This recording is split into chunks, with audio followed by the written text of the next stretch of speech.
Alrighty. Hey gang. Welcome back, you guys. Episode 23 of Stove Chat. How are you guys? Welcome back, you guys. Happy Wednesday. How's everyone doing? I hope you guys can see me and hear me. It's a little smoother today. I know. Thanks for checking in early, you guys, and making sure we're on the right stream. It looks like YouTube's got, I'm just going to their new page now. So, and I couldn't figure out how to schedule it this morning, so I apologize that it took me a little while to get it up, that we were doing it today, but I finally sorted it out, and I think that from here on out, hopefully, it'll be smooth. So, hey, how are you guys?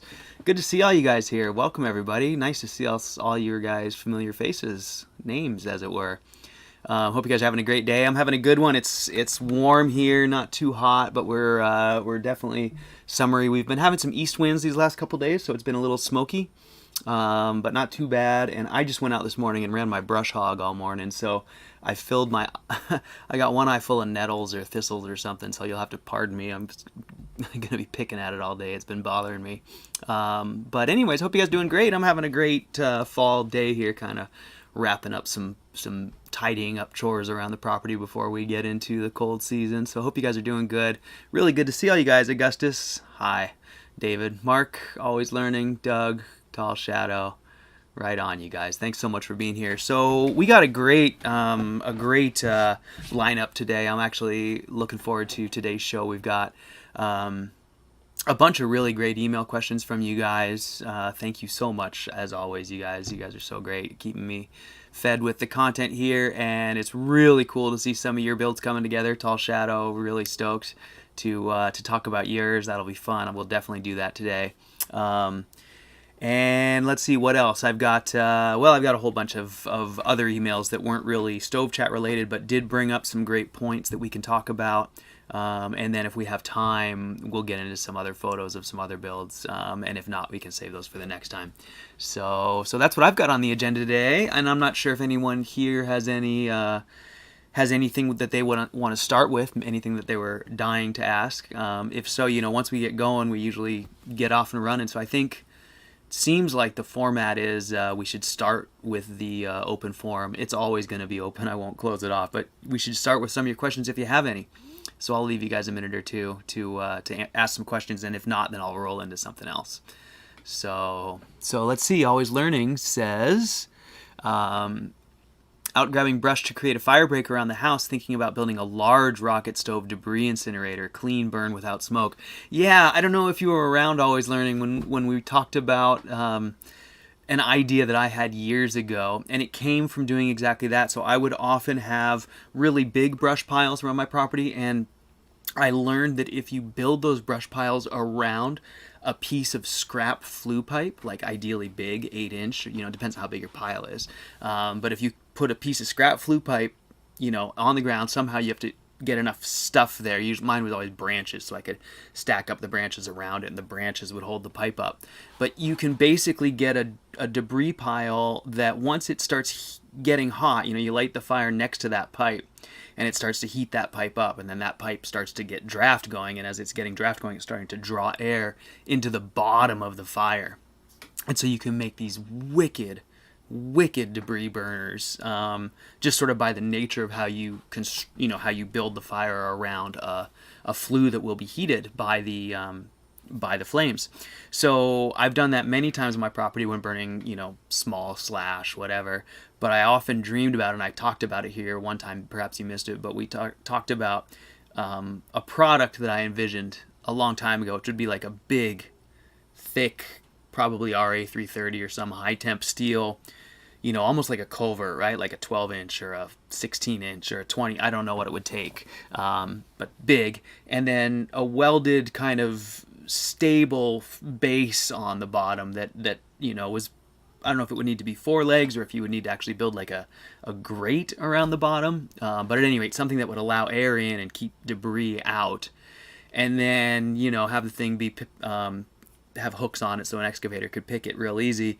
And I would just think that in the logging world, those guys could just go set those in the middle of the clear cut and then build their slash pile around it. And they wouldn't need those fans anymore.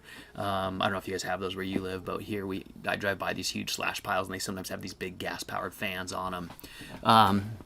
in an effort to try and get them to burn, especially because where I live it's really wet. So, anyways, just an aside there, but I've always thought that would be an awesome product. I don't really have the wherewithal to pursue that endeavor. So if someone wants to build that thing and sell it to the loggers, then just put my name on it or something. So, anyways, I think that's really cool, and yeah, always learning. I think that's a really, really effective way to take care of yard debris, and it does. It gets rid of so much of that smoke and pollution. And actually, when I drove across the country for the Wood Stove Decathlon, when I was visiting my friend Mike in Illinois, as I was driving down the Mississippi River, I believe, I don't recall, everyone was burning their leaves, and the air quality was horrid. We don't do that here. We don't really have too many deciduous trees, so that isn't part of the culture here. I didn't realize that was like a cultural thing. That was something people do like en masse in some areas, and so I was blown away. I mean, I'm driving through this beautiful river village, and it's just choked with smoke, and there's multiple people out in the yard having these giant leaf fires that are just smoke bombs. And I mean, it seemed pretty primitive, to be honest. I often think that we're pretty dang backwards, just in general. So, anyways, that was so I think that'd be a really good thing to do. Always learning, yeah. So Leon asks, ancient method making porcelain. You know what low-tech material they use for oven baking? Yeah, I do, Leon. It requires very high temp and long burn time. Do they make their own fire brick? Yeah, so basically, Leon, I think you're asking about kilns. And kiln technology, you know, it's one of the great pillars of civilization. I mean, I don't know if you ever played any civilization video games, but I did recently, and come to find out pottery is, you know, an important pillar. That I didn't learn it just from there, but it was reinforced. But at any rate, yeah, kiln technology has been, you know, one of the deciding factors of what, you know, civilizations and societies kind of move ahead earlier. So I will admit that I don't have a really great grasp of the actual history, so I am just going to speculate. So just take this as it. I mean, I do know some of the technologies that were used, but I just don't know the timeline and the, you know, whatever. But I'm assuming, you know, I know we have lots of histories of primitive peoples in all areas. Typically, at some point, they come across pottery, and there's usually low-fired pottery, and then at some point, they get porcelain, right? And I think that I'm going to say that the Far East was way ahead of everyone with porcelain. I don't know that for sure, but that's my assumption in terms of the timeline. How do they do it? It's a great question. And again, I'm not familiar with all the technologies. We might have some potters here that could probably weigh in more significantly on this, but I think the general theories that we all understand now were just sort of slowly developed and put together in pieces. So the ideas of just starting with the basics of fire, and then starting to power fires with powered draft, whether it was bellows or a passive design like a rocket that does create a passive blower type effect. And then you've got insulation. They've got to be able to start to insulate, not necessarily the combustion chamber, that probably came later, but definitely insulate the porcelain chamber. And so I think that it just went in steps. And you can look at some primitive examples of old kilns. There's the kilns that kind of worked by sheer size, right? Where they just put a whole forest in what's essentially like a giant stone tower, and just have such a big fire for such a long time that the temperatures were there. And then there's other ones like the long, they're almost like rockets, where they'd have a firebox, way over here, and then a long, usually brick structure going into a tower again, where they just insulate the heck out of that whole path, insulate the heck out of the kiln area. And most kilns nowadays operate, I think, on a system that relies more on insulation and less on high combustion. Just they get enough combustion and they insulate. And I'm sure that through time, those things changed. But that's my pretty poor answer. But the answer is really that they did it just with, basic technologies like making their own, like just how we learned how to forge, right? Forging took high temperatures, but they learned how to do it by, again, I'm not going to get it right, by making, the right kind of charcoal, the right kind of blowers, the right kind of bellows, the right kind of insulative structure, and all those things. So I hope that helps, Leon. I'm afraid I'm not a great historian, so but hopefully that gives you the concepts. And you could certainly just go look up ancient kilns, and you'd come across probably some really interesting stuff. I should do that, actually. I have seen some, like I said, but that'd be a cool thing to look into. So Always Learning asks or says, would like to do the 8-inch flue idea, but local codes restrict open burning. Got to come up with a unit that burns safely without bringing the fire marshal. Oh, yeah. I think if I remember correctly, Always Learning, you are in my state, and we have really tough burning laws. I think you could build yourself a burn barrel, and then you could kind of do the same thing. But again, it's, most people are going to take that as open burning. Burning off any yard waste is really, unless even putting it in a wood stove outside, it's all kind of six one, half dozen the other. I think your best bet is to make something that is safe and doesn't attract attention and does a cleaner job. Will be better than all of our neighbors. The biggest concern is obviously fire danger this time of year. So any screens or anything like that. But really the best practice, in my opinion, is just to wait, because we can burn open. Maybe you're in town limits, and that might be different. If you're in town limits, then it would probably be something you could do with a barrel and maybe some grating, and I would just create that barrel, put that riser, as it were, the flue pipe down low in the barrel with just a little bit of standoff off the bottom, and then your debris could go in there. And then when you got it burning, it would take a bit, but eventually it would start drawing down and drawing all the smoke down, especially if you kind of covered the top with some grating. So that's one idea. There's a few ways to do that, but that'd be one way to go. Yeah, if you're in town though, that's going to make it a little tougher. Permaculture Playground says, look up Kontiki kilns. They make biochar, not ash. Cool. That sounds interesting. So Augustus says, I was out in Illinois and people were burning their leaves in the gutter next to the street. Yeah, that's where I was, Augustus, and that's where I saw that. And I was, like I said, it's just culture, right? Like I was like, whoa, like not just one. Here you might drive by one person doing that, you'd be like, okay, whatever. That guy's got his own style. He doesn't care. But no, like everyone, this whole town was doing it on a fall Saturday. It was, I think, pretty late November or early November, and I mean the town was.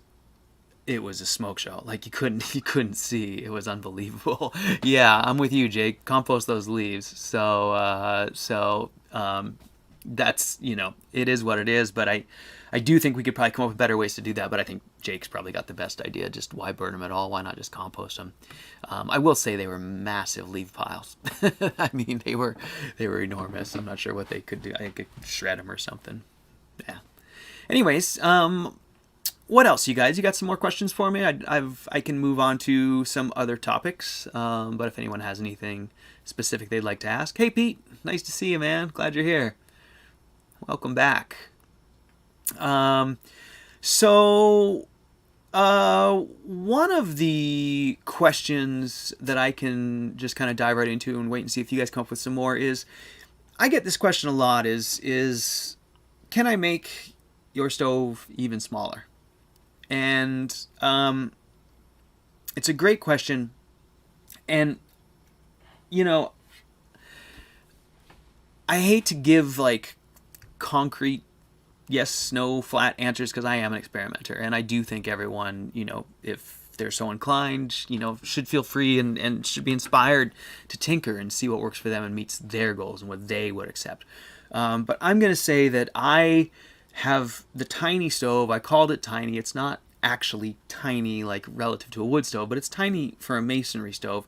And I called it tiny because I can't see getting a stove that has really any, good, broadly applicable function in a much smaller package using those types of materials. In other words, a brick type masonry stove. You can build like a little metal skin stove smaller, But to build a stove that has some mass and has some heating ability and some cooking ability, and it's just, I don't think you can get them much smaller. And the number one limiting factor, in my opinion, is the core. And it's really, really difficult to. It's not so much difficult to get the core much smaller. It's just that if you go down to the next sizes down in chimneys, you start shrinking the entire construction exponentially, and you get to a point where there's just not enough fuel for any kind of length of time or significant heat generation, so it's hard for it to burn at all, let alone clean. When you start them up, they don't generate enough heat to make enough draw. They get really finicky. That isn't to say they can't work, and they certainly can. And if you have a real specific application and you will accept a real narrow range of function, then I do think there's some useful, applications there. The smaller sizes could work, where smaller sizes could work, but for the most part, that 6-inch chimney size is really kind of the limiting factor. I've played quite a bit with shrinking down all of the various cores, and in every instance, you just end up with something that really is just kind of unusable in any real practical way other than as a novelty. And I think any of you guys who have watched people, on a video try and make a small one and light it, you can kind of see it. It's just the flame is small and the action is slow, and the deltas are narrow. The change in temperatures between the intake and the the outflow, and that means the change in pressure, and it's just really difficult. And then on top of all that, then you have tiny format wood. So it is very, very difficult. And I'll talk a little bit more about that, but I'll get back up to your questions here. And say, let's see, I'm trying to get caught up here. So Sally Mufari says the masonry takes up a minimum volume of the total, basically. Yeah, Sally Mufari, that's a lot of it. I mean, it's two things. It's that the core has sort of a minimum internal volume for it to be practical. That's sort of the combustion minimum. And that's where I'm talking about the flue size, like that 6-inch flue. When you make 4-inch cores, Vortex did one recently, and Pete, I think he dry stacked one and tried it. But I think you'll have found that, even on the 4-inch, it again grew to be almost as tall probably as my 6-inch, and again the firebox, it was it was a little bigger than a normal 6-inch bat, or than a normal 4-inch batch would have been. So there were some adjustments made. In other words, you just have to end up kind of making some changes to the formula. I think all around it's a compromise. But so I was talking about the volume and the core, that gives you one minimum, and then yes, Sally Mufari, as soon as you add bricks, you have another.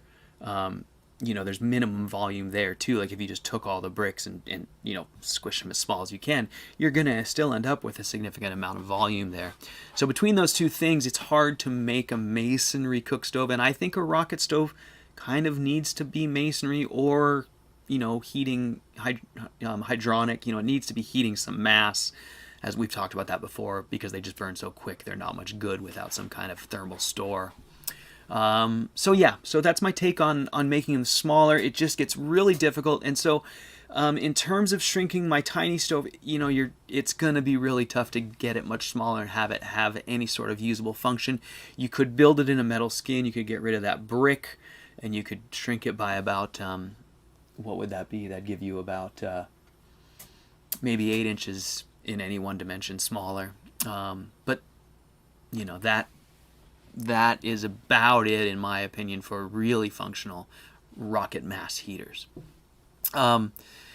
Jake says, what size is too large? Jake, we've got a guy on Donkey's Forum building a giant one in Australia right now, and it comes down to all sorts of factors.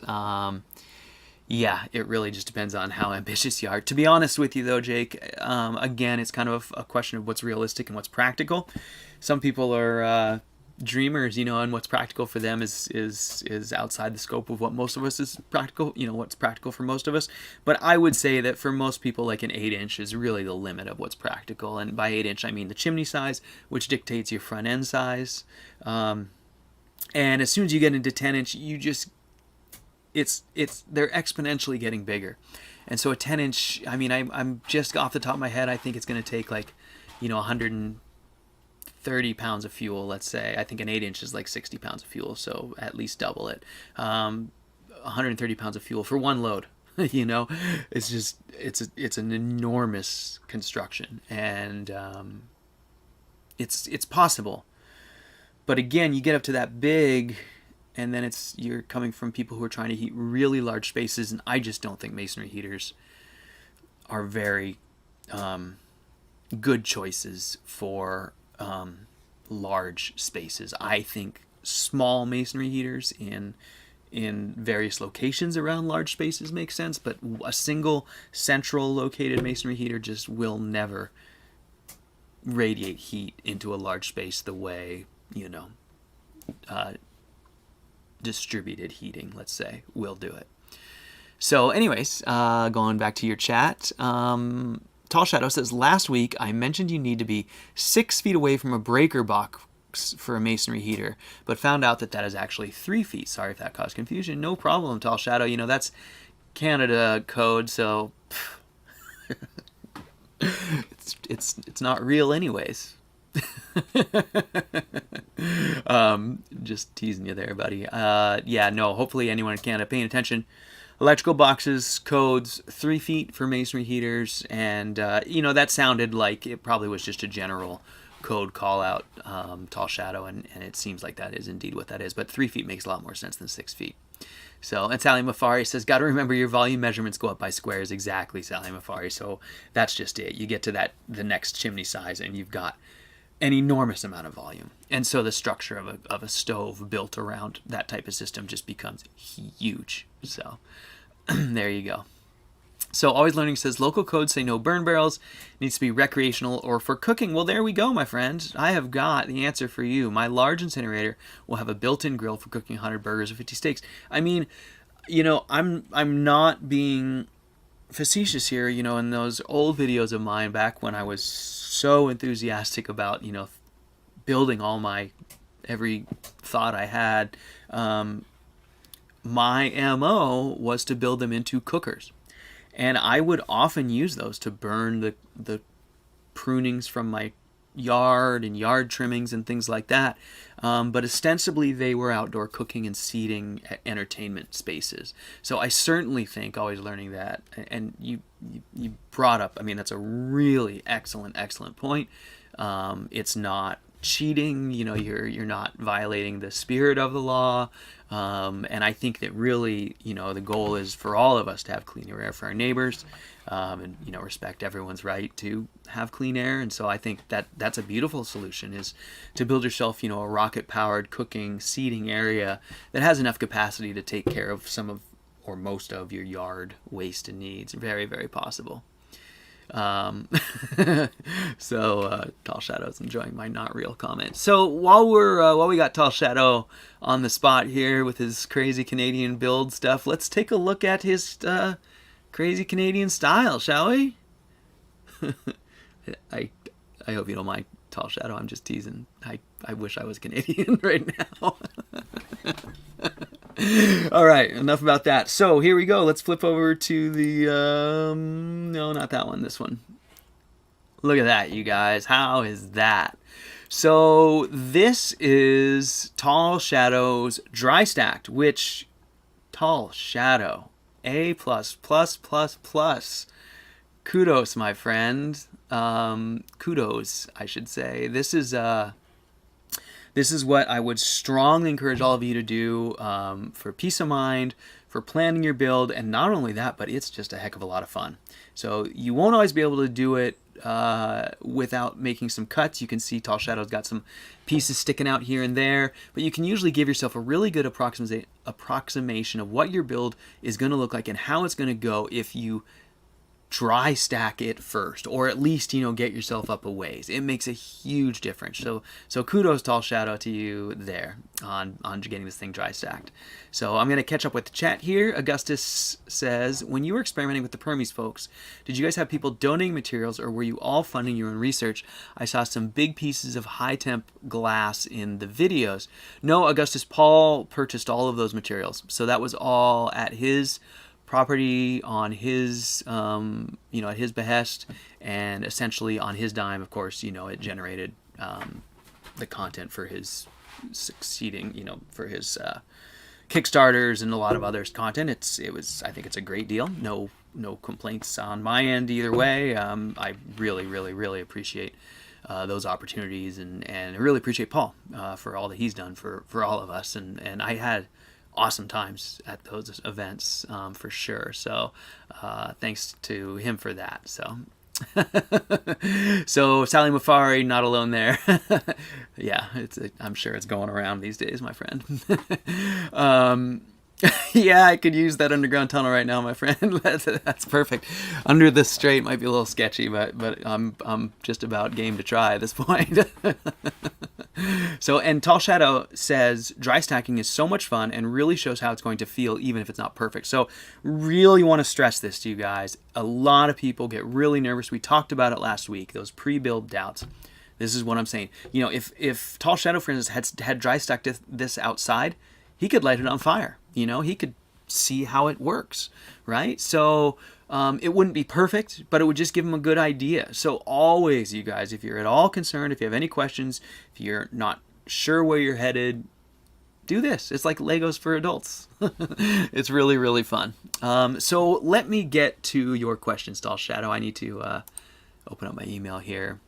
And really, this is a really cool build, you guys, and really great questions. I think we should all be paying attention to this, because I think that Tall Shadow, I wanted to comment on something that I've noticed here that, well, I don't know if I should take, you know, if I should be flattered or just, you know, give you kudos, but you've done a really cool job of incorporating what I see as sort of a blend of a lot of different styles that are presented out there right now. You know, I see kind of my sort of simple brick box style. I see Peter's raised hard brick core. You know, it's just, there's just a lot of cool things going on here. And so I just want to say kudos to you for that. It's very neat, and I think it's a really handsome little stove. I think it's going to be really pretty. If I may make a suggestion, one thing that really helps dress these stoves up is slight details in the profile, as it were. So if you were just to give it a little waist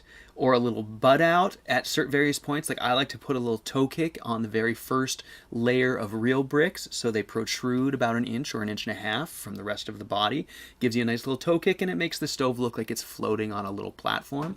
And then somewhere in the middle of the stove, I might pull the bricks in by 1/2 inch or so and just make a little waist in the stove. And again, that makes a nice detail that gives the body, you know, the stove a little body and a little shape, so it's not just a box. And again, at the top, you can come back out to sort of a corbelled lintel or something like that. So there's a lot of things you can do. You can also change the way the orientation, you know, for certain parts of the stove. Like, for instance, your top edge there, they could be on edge this way or something like that. Anyways, just some ideas to help you think about some ways to maybe detail the stove differently. But let's get into the questions. So and Sally Mufari, I'll just answer your question really quick. So Sally says, I remember seeing early scientific burn tests in new designs and wonder if I'm doing any new research and testing. And Sally Mufari, I'm not at the moment. I've said this a few times over these past few months. I just, I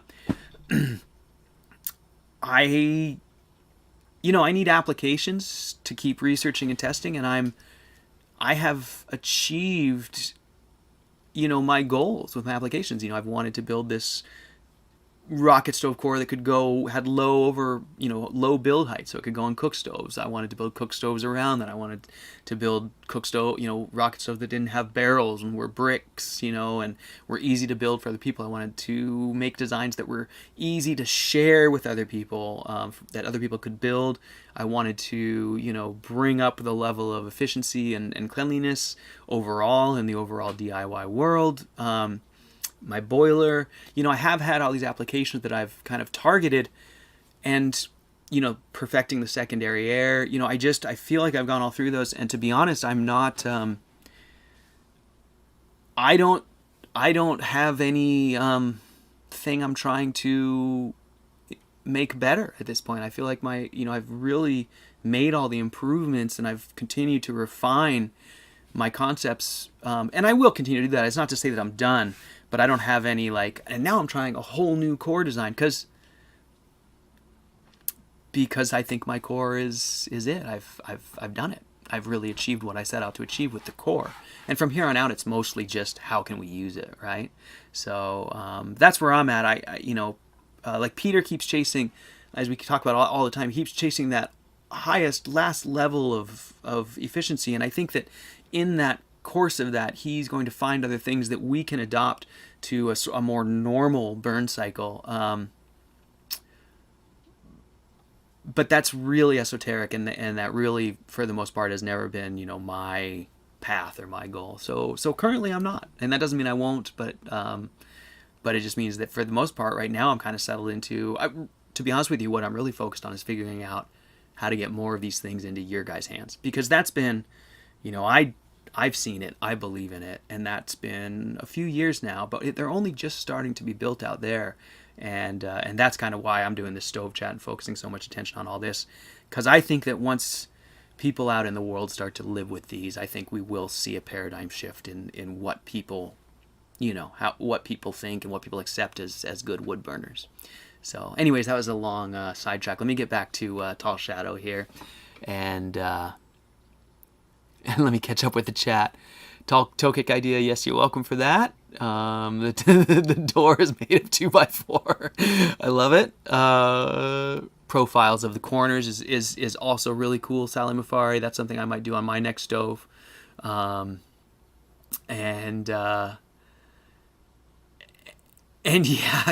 yeah, it hurts when you catch those corners. So Sally Mafari is just suggesting maybe rounding the corners on this brick build, which I wish I had done on my tiny stove, to be honest. And I've seen some beautiful rounded brick builds, and they come out gorgeous. Of course, the best way to do it is after it's built, because then you get the and then you take your angle grinder to it, and there's no way of doing that without absolutely destroying your interior space. I mean, you can set up tarps and completely isolate yourself and fresh air and all that, but you're just going to make a giant amount of brick dust.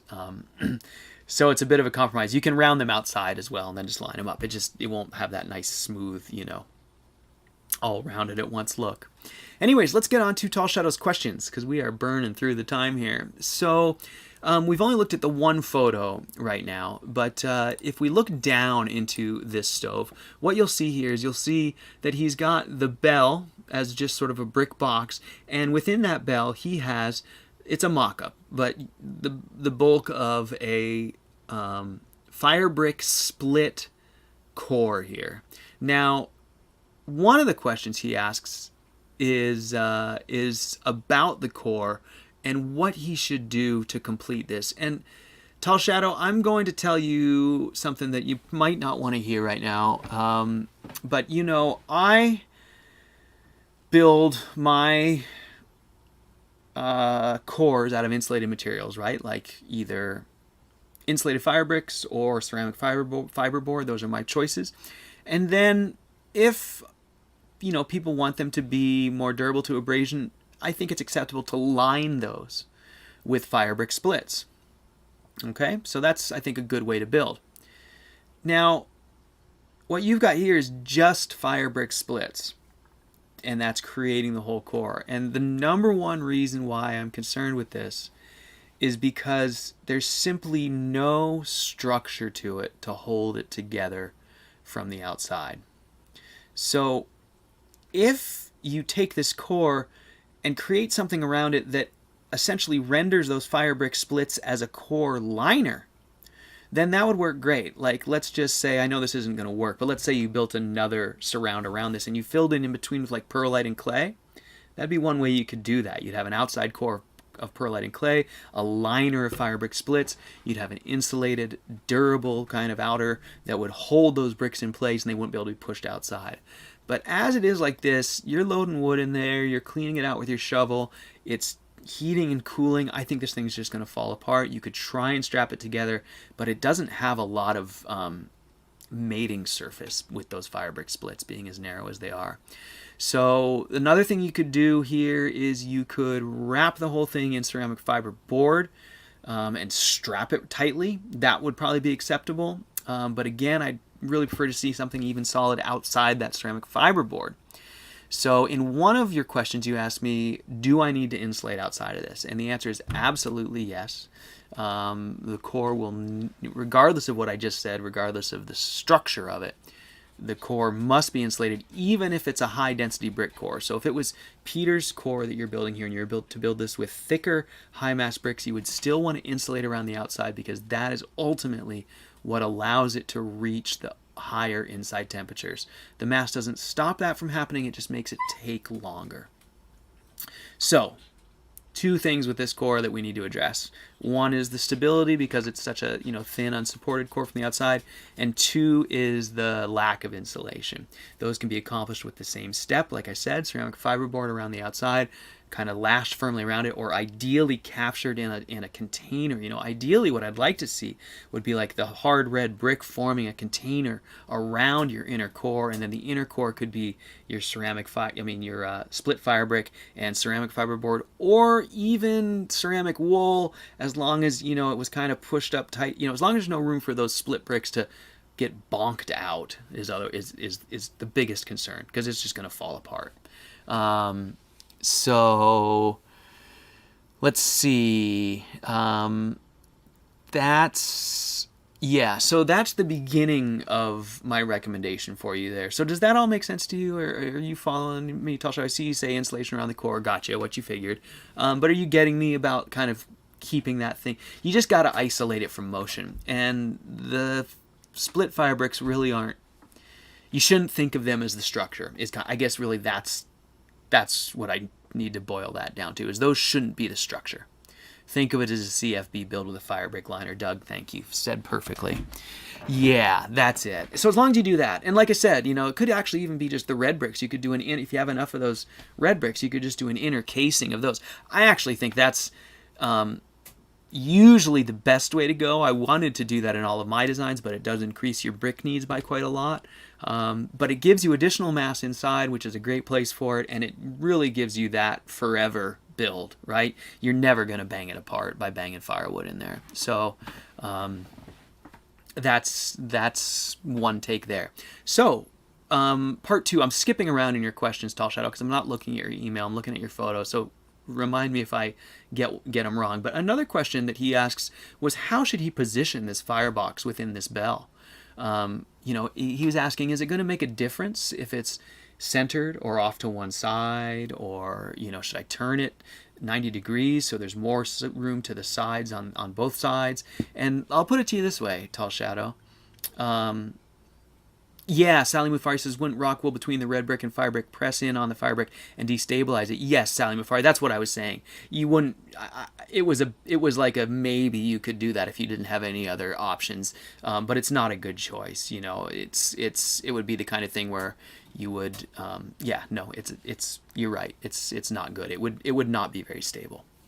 So anyways, with regards to how the core should be oriented within this bell, so part of that question was, where's the heat going to go? He was asking me, if I move it to, if I keep it in the center here, are these gaps too small on the side? Are we going to get flow down the sides? Will the sides get warm? And the answer, Tall Shadow, is yes. You will get heat all around this thing. But what I'd like to impress upon you, even if that thing is insulated, and it depends on how much insulation, but you're probably going to get more heat out of it if it's, on the side that it's closer to. And that is probably not always right, but I think over, like right when you start it up, that might not be the case.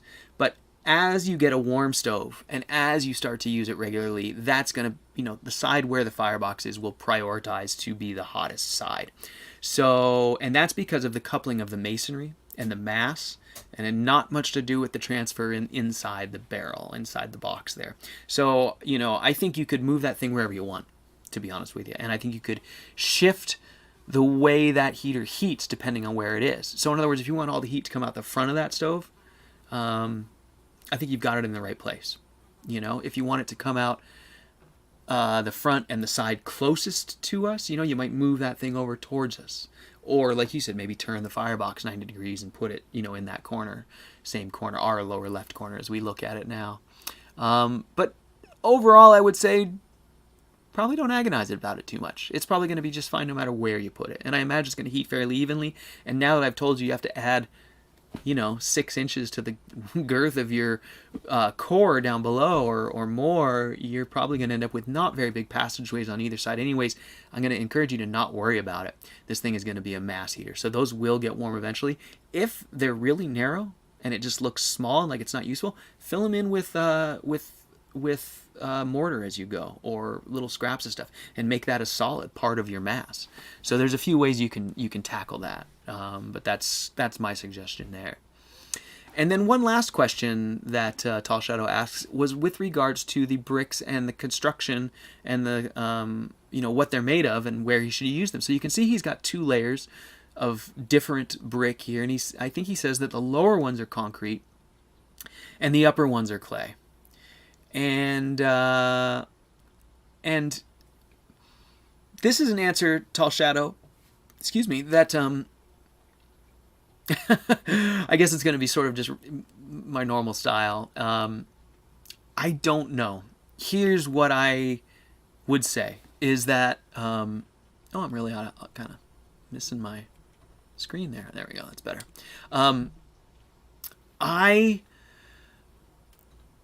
I strongly recommend that there are no concrete bricks in a build. Does that mean you can't use them? Does that mean you're destined for failure? It doesn't. And I don't know what it, you know, I don't know where that point is. Do I think they're a bad idea? Maybe down there. Maybe so. They will over time dry out. Eventually, you know, they will be getting the moisture driven out of them. They will move at different rates from your other bricks. That's kind of my biggest concern, is that you're going to have significantly different expansion and contraction rates on those 2 layers. And that could be really problematic. It might be no big deal. So Tall Shadow, I don't know what the answer is. And to be honest with you, if I were in your shoes, you know I'd build it. And I'd deal with it. Because it's just a brick box, right? Like, if it's terrible, I mean, how long did that take you to dry stack, right? A long morning, you know, maybe. Probably just playing with it all afternoon. So, you know, you could get through a season and be like, yeah, this sucks. That thing's cracked, and that looks awful, and that's walking out of me. I've got to replace it. And you have to, or maybe it's just fine and there's no big deal. So I wish I could give you a definitive answer. I always recommend that people don't use concrete, just to err on the side of caution. But I must say I haven't pushed the boundary to see what's acceptable. So some people, you know, you can use concrete in outer skins for sure, but it's just mixing it with the clay, and I just don't know what's going to happen. Yeah, might be a better use for the belt for sure. For sure, the farther you get them away, I mean, you got the right idea. The farther you get them away from the combustion chamber and the lower you get them, the safer they are. And like I said, I mean, you could be just fine, you know, and likely you probably are, because realistically, the bottom, those down low areas, are really never going to get very hot at all. Like, I doubt you'll see much more than 200 degrees on that outer skin, excepting the front face, but on that outer skin down at that belt level. But as Sally Mufari says, Tall Shadow is very, or Tall Shadow says, excuse me, stumbling. Sally Mufari says concrete is very porous, so that could be a problem. And I didn't get to that, Sally Mufari, but it's one of the biggest issues with concrete in these builds is that it really absorbs the moisture from your mortar, screws up the bond, and then it also dries out completely and loses its properties as well as time goes on. And that's one thing the clay bricks don't do. So it's why we don't recommend them. But again, it's not to say they can't be used. Down low in a bell, a double skin. Um, there's a lot of places you could use them, and they might even be fine there. So I hope that answers your questions on that, Tall Shadow. That's about probably as good as we're going to get an answer on that until you come back and tell us what you find out. I mean, I would almost love to see you do it, but I know you probably don't want to have a failure on your watch. It wouldn't be, I don't think it would be anything dramatic. Yeah, that's my take on it at any rate. I mean, ideally, I'd recommend clay bricks, as always. So, but you're kind of a go-getter, so we need people like you to push the boundaries. So there was another question in Tall Shadow's email, and he says that I've read there should be a minimum 4-inch gap left from a masonry heater wall to combustibles. Being that mine is not double skinned, would it be better to leave more gap? And Tall Shadow, yes. I think it would be. And, it's always wise to err on the side of caution.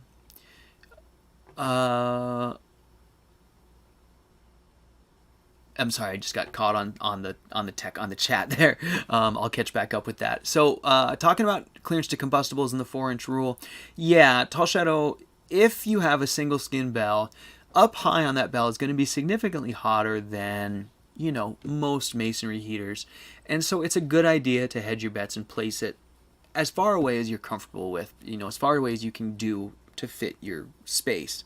Now, that said, like we were just talking about with the concrete bricks, I have pushed my boundaries with regards to the clearances, and I did that purposefully not because I want to burn my house down, but because I'm here monitoring it. I don't have fires when I'm gone, and I wanted to be sure that when I give people recommendations that I feel comfortable that those are safe recommendations. And so I have mine really close to my wall. I don't want to say how close, but it's really close. And I can definitely reach my hand back there, and I can always feel that wall. And I think that's the most important thing, is that in that first year of your build, make sure you're monitoring any areas that could be potentially of concern.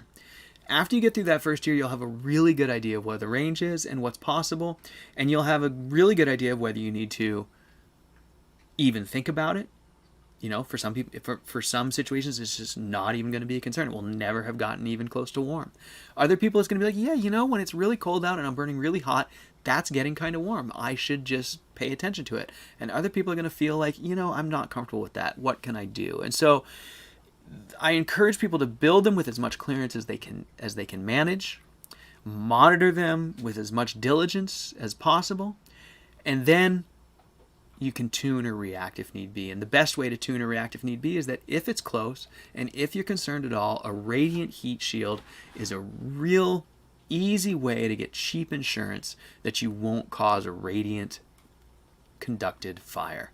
And a radiant heat barrier is something as simple as like that corrugated galvanized tin roofing you see at Home Depot, just on some little like 1-inch standoffs off the wall, so that there's an airspace between the metal and the wall and the metal and the stove, and it's just going to reflect that radiant heat back at the stove. So that's a really good way to hedge your bets. So Tall Shadow, if you're at all concerned, you could just start there with a radiant heat shield. So hopefully that answers your question about gaps to combustibles. Everyone's situation is going to be different. I strongly encourage you to give yourself as much space as you can. I strongly encourage you to monitor every time you burn, and really get to know, what's possible. Is it possible for it to get that hot back there? If it is, you want to know. So, those are the things. As long as you're monitoring and you have an idea of what's possible and what it does and what it could do when you're doing this, then I don't think there's much risk. Now, if we are talking about building stoves for other people, and if we're going to be gone and we have, people who are unknowledgeable and shouldn't be expected to be, and they just want to burn the stoves, then you're going to want to make sure you do all that stuff up front and make sure you build yourself a situation where it's impossible to have any kind of concern. And I think that the radiant barrier standoffs are the best way to approach that. So there you go. Sally Mafari says, as a base pedestal, is that your suggestion for the bottom course, though? Yeah, Sally Mafari. I think it depends on what you're asking is, but you don't. It depends on which base course, but basically it's just nice to have a little bit of shape to the stove, and that could be the bottom course. It could be up a little higher. It really, you could draw it on paper. It really is an aesthetic choice as to where you make that pedestal. And it doesn't even need to be a pedestal. You can just simply move the layers of bricks slightly in and out by a half an inch or so and just add that dimension of shape without really adding any extra. You're not adding any extra bricks or any extra layers or anything like that. You're just simply, making one layer a little bit stand proud from the others, and it just gives the build some shape. I don't know if you can. I don't think you can see it on my tiny stove there, but I have a waist in mine, and I actually filled that waist then with some decorative brick that took out some of the shape but added another dimension of detail. And then I do have that toe kick around the bottom. Oh, Sally Mafari, you were talking about the cinder block on the last question. No, Sally Mafari, the cinder block pedestal is actually undersized in my design. That's what gives it that floating look, and I didn't want to see those cinder blocks, right? I found them to be not very attractive. In my stove, you can see them in my full-size stove. Eventually, I did trim them with wood once I learned that they would stay cool. But no, I want that cinder block pedestal to be smaller and hidden if I can. So it's that's sort of the smallest piece of the stove, and then the next layer, the base layer, the first layer of bricks, is the widest layer of bricks, and that protrudes out and makes that toe kick, and then the rest of the build starts just in from that and starts building up from there. And it just gives it that, like a cabinet, you've got like a toe kick, sort of a floating cabinet look. And it's much more comfortable to cook on too. It's called a toe kick for a reason, right? You can sidle right up to it, and it helps. So there's that. Yeah, Sally Mafari. So I think hopefully that answers your question, Sally Mafari. And Tall Shadow, stove is just for you, and it could be used by others and still be safe. Yeah, so just do your best, and I think you'll find that we talk about these things a lot up front because they are important. But I tend to probably seem a little bit cavalier about them, and the reason for that is because in practice, once you get the stove built, Tall Shadow, I'm sure you will find that you probably don't have much concern at all. They really don't transfer that heat very effectively to nearby surfaces in the way that like a black painted box stove does. It's just a whole different type of heat output, and to be completely frank, you'd have to be really unlucky, I think, for it to cause any kind of combustion in an adjacent space that it wasn't touching. So there you go. Tall Shadow says, could an angle iron be used to support the core from the inside? Old bed frame. Man, Tall Shadow, you and me, man, we're like peas in a pod. I love that question. And bed frame is my favorite source of old angle iron. So thank you for mentioning that. Anyone who has been building this stuff for any amount of time knows that angle iron is something you need often, and those old bed frames are just at the dump all the time for free. So great way to get some of that stuff. And yes, Tall Shadow, angle iron would make a great support for your core from the inside. I'd suggest you weld up, or just you could bolt it up as well. You don't need to weld. You could bolt up a nice little coffee table, looking a little core stand, as it were. I'd want you to use some diagonals in there as best you can, because it will be trying to change shape and size with temperature at varying points, and so it could eventually walk itself into a weak position. If you just had verticals, it's going to have a lot of weight on it. So make strong triangles, build it like with girders and as if you're building yourself a little bridge. But do that, and then the next thing I'd suggest covering where it interfaces with your bricks. Insulate that face, put down some ceramic wool so that they can move freely, and do not capture the bricks tightly within that angle iron frame. Leave enough room for that insulation to create an expansion joint, so that if that metal shrinks and expands at a significantly different rate than your brick core shrinks and expands, that they can all do that. So those are the things that I would suggest with regards to the interfacing the metal. And that is something we can cover just briefly. Anytime you interface metal with the masonry, ideally you want to try and create an expansion joint, because the steel will move at a very different rate than the masonry. And so if you can use ceramic wool, ceramic paper, sometimes they call it masonry felt, ceramic felt, things like that, those will make a great expansion joint, and it will make all the difference in whether your stove stays together or not. Hey Finbear, welcome man, glad you're here. So hopefully that answers your questions, Tall Shadow. I want to get on to Doug's question before we're done here, because we're just about at an hour, and as you guys know, that's usually about where we cut it off. So we've got a great question here from Doug. And Sally Mafari actually throws in, same goes for the tempered glass top and fire rope. Exactly, Sally Mafari. The glass top and fire rope, the fire rope makes a great expansion joint, and same thing, you never want to pinch that tempered glass in the masonry. They move at different rates, so always use either fiberglass fire rope, or again the ceramic board or wool products are really my favorite. They're very forgiving, they're firm enough to support things but soft enough to create a seal, and they don't really break down over time. Really fond of that stuff as a seal.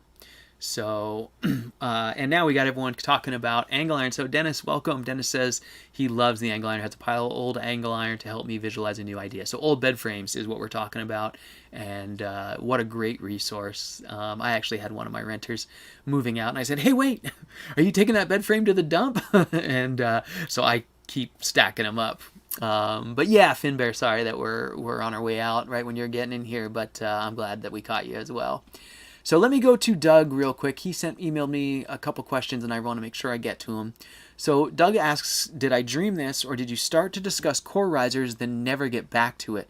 Maybe the height of risers? I'm interested. So Doug, I'm not clear on that question. If you're still here, I'm assuming you are. If you can clarify, maybe you're just asking about riser height.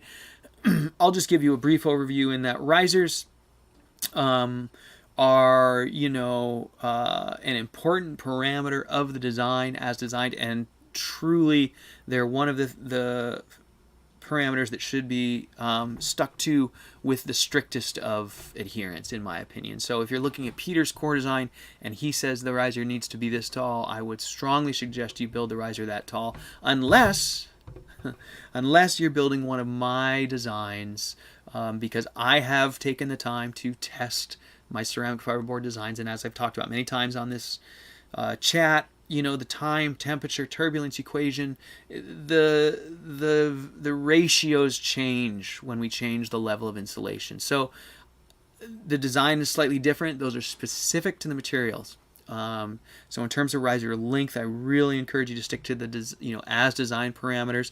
If Peter says it's this tall, build it that tall. If you're building it with ceramic fiberboard or a 5-minute riser, then you may be able to get away with a little bit of leeway in terms of your heights, but I don't encourage it, simply because the reason most of us are interested in these things is because of our interest in burning cleaner, burning more efficiently, using less wood, polluting the air less. And so you're really running counterproductive to your goals to try and save yourself a couple inches of build height, in my opinion. If those aren't your goals, then then knock yourself out. You can build really interesting stoves that are dirty, but they won't be clean. So there you go. Hey, Mike, great to see you, neighbor. Thanks for being here, man. Awesome to have you here, man. We're just getting ready to wrap up, unfortunately, but I'll stay on for a few more minutes. So I've got another question here from Doug. So Doug asks about wood size. He says, what's the optimal size for firewood fuel for a 6-inch batch? Biggest that you've tried, didn't work well. Why didn't you think it didn't work well? How about burning loads of small stuff? Does that overfeed the fire? Those are great questions, Doug. So, one of my goals with the riserless core and Peter with the batch box was to really get out of, needing small format fuel. So we've talked about this before. Small format fuel is great if you have small format fuel. Small format fuel is not great if you have large format fuel. You spend all your time making your large format fuel into small format fuel, and it's frustrating. I promise. I did it for a while. I mean, I love it. You know, it's not terrible, but it's not really that productive. It's extra work that you don't need to do. So a batch box, a 6-inch batch box, I have found can burn what I call normal format fuel. Now, what's normal depends on your neighborhood and how big the people's stoves are. I am aware that some of the modern box stoves are just cavernous maws, whether they can put huge pieces of wood in. But what's traditionally been normal firewood, I think, kind of the world over, is somewhere between 14 and 18 inches, let's say, and, not much bigger than 6 inches on a side. But that's still, that's a pretty big piece of wood. And I think that's kind of the ultimate fuel size for a 6-inch batch box or a riserless core once they're up and burning. You will use smaller fuel to get it started, aka kindling, and somewhere in between those two. But that size fuel gives you kind of a nice compromise between a hot burn and a long, stable burn. Bigger wood, you tend to not be able to get as many pieces in, and you start to lose that efficient blast furnace hot burn. So you do need multiple pieces, and you need surface area. Oh, excuse me, guys. That's my noon alarm. So you need, a certain amount of surface area. Oh, yeah, we can get my full face screen. I'm sorry. Thank you for reminding me. Thank you, you guys. Call me out when I do that, Tall Shadow. I always forget to switch back. Thank you for that. So anyways, firewood, pretty normal size. I always say, ideally, here's what I suggest to customers. 16 inches long, no bigger than 6 inches on a face. But ideally up to about 6 inches. You don't need it any smaller either. So that's my preference. Of course, it's going to depend on what type of fuel. Some woods are going to, you're going to need smaller pieces. Some woods you're going to need bigger pieces, depending on how fast it burns. And then he asks about a load of small stuff. Does it overfeed the fire? Not as a rule. As a matter of fact, that's how Peter gets those 93% test runs, is he gets that fire as close to overfueling as he can without overfueling it. So at some point, enough small wood will overfeed the fire. But again, that's going to depend on the temperature outside, the type of wood, the stove's condition. There's a lot of variables there. So I can't give you a definitive answer, Doug. You're just going to have to play with your own stoves and find out. But generally, standard firewood size tends to work really well for the standard batch box or riserless core. So, okay, you guys. Well, we got through a lot of what I wanted to cover today, and we've been going for over an hour now, so I think we should cut it off. Most of the reason it's not because I'm in such a hurry to get away. It's just because I hate to leave, hours long things for people to try and get caught up on. So I really, I respect your guys' time. Really appreciate that you guys spend an hour with me every week. It means a lot to me. I think together we generate really, really great content that hopefully helps a lot of people. So I really appreciate you guys being here. Doug, that's your ringtone? That by the seaside or whatever it's called? That's awesome. That's my time to feed the koi. It means I'm going to go sit by the pond. So, Augustus, thank you, my friend, as always. Really appreciate it. Everybody, I appreciate all you guys so much. Thank you so much for being here. I'll be back next week. Let's do it. Same time, same place. Next Wednesday, 11 a.m. I'm not going to list all your names because there's too many of you guys, but I appreciate each and every one of you. And, man, what can I say, you guys? You guys are the best. Okay, I'm going to hit the outgoing video, and I'll see you guys next week. Have a great week, okay, you guys? Go get some firewood. Get ready to start burning. See you guys soon.